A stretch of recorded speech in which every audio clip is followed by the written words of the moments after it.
Well, over in Canada, the Prime Minister, Justin Trudeau, may talk a tough game, but is he ready for a war? Yes, it could come to that. For years, Trudeau has bolstered his green credentials by taking household garbage from Canada and just shipping it to the Philippines, and then refusing to take it back when it turned out to be not recyclable.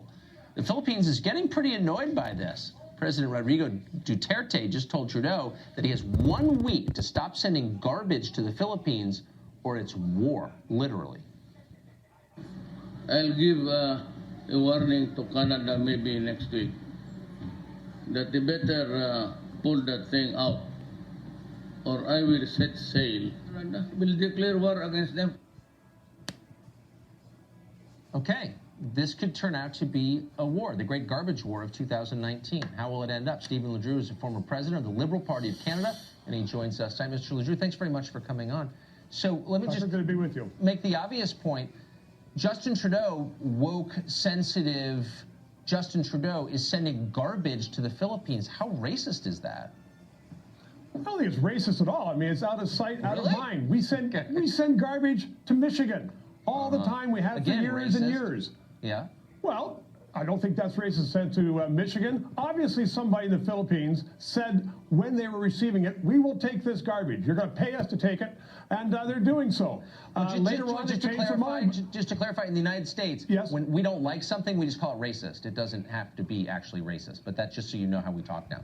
So it's just, that's racist because I don't like it. Okay, but Tucker, we aren't worried at all about war because we live next to you.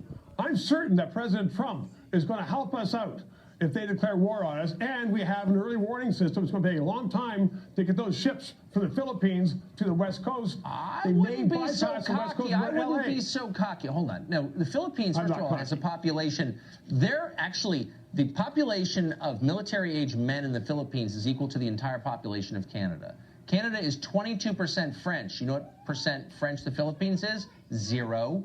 Zero. Huge zero, right? That's a massive advantage. No French people, that's an advantage in war. The obesity rate in Canada is sky high. There's no obesity in the Philippines. Like, they could actually beat you. At that point, no, they how can't. would you feel? We have so many Filipinos in Canada. First of all, he is not going to shoot on his own people. So that's this the is first President thing. Duterte. He executes drug dealers in the streets of Manila himself.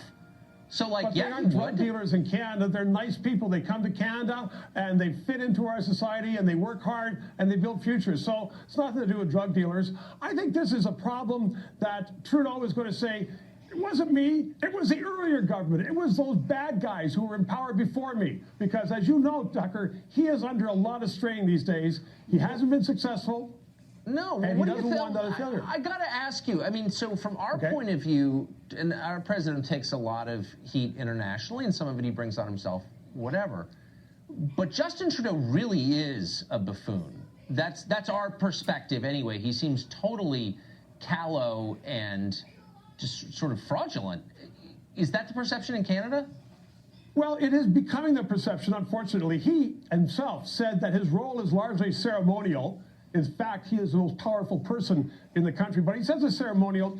And in fact, on one of our national news magazines last week, they had a picture of Trudeau, imposter, across it. So that's something that wouldn't have happened in normal times. It all started when he played Mr. Dress-Up and went to India, and the whole world was laughing at him. You remember that. I remember very well. That's why I was shocked that he would send his garbage to the Philippines. A struggling third world country needs more Canadian garbage? I mean, it just seemed so insensitive. And that seemed like, I don't know, that seemed like a form of colonialism, garbage colonialism. Well, I don't think it's a question of insensitivity. You know, Tucker, our Prime Minister is very, very sensitive. Then why is he sending his hair gel bottles to Manila? It just seems like white privilege to me. I'm just throwing that out there. Stephen, great to see you tonight. They made a lot of money, Tucker. It's racism. Good to see you, man.